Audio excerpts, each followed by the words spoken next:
طبعا بتقسيم حاليا، ميدان تقسيم واقف. فأريد أشوفكم شلون تروحون على المطار صبيحة، إذا حايرين شلون تروحون. فأحسن من التاكسي أكو مواصلات، باص واحد يذبك باب المطار. هسه مثل ما تشوفون هاي تقسيم وراي، ميدان تقسيم. هسه راح اخذكم، يعني تخلي التقسيم قدامك، هذا الشارع اللي وراي. هسه اخذكم جوله واشوفكم الطريق.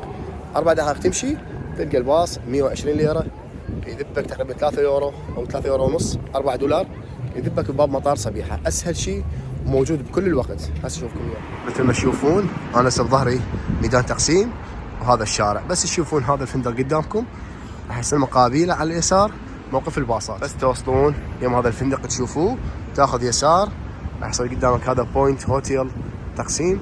هاي الباصات، هاي موقفها. من هنا تشتري تيكت تقدر تاخذ الباص تروح على المطار صبيحه.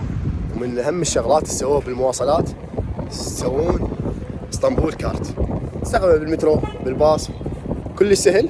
سعره 25 ليره يعني تقريبا اقل من $1، وتقدر تعبيه بالماكينه. تروح بوحدك ما يحتاج اي احد، يدعم اللغه العربيه، لغه انجليزيه، كل اللغات تقريبا موجوده. تختار اللغه، تستخرج الكارت وتعبي به كلش سهل.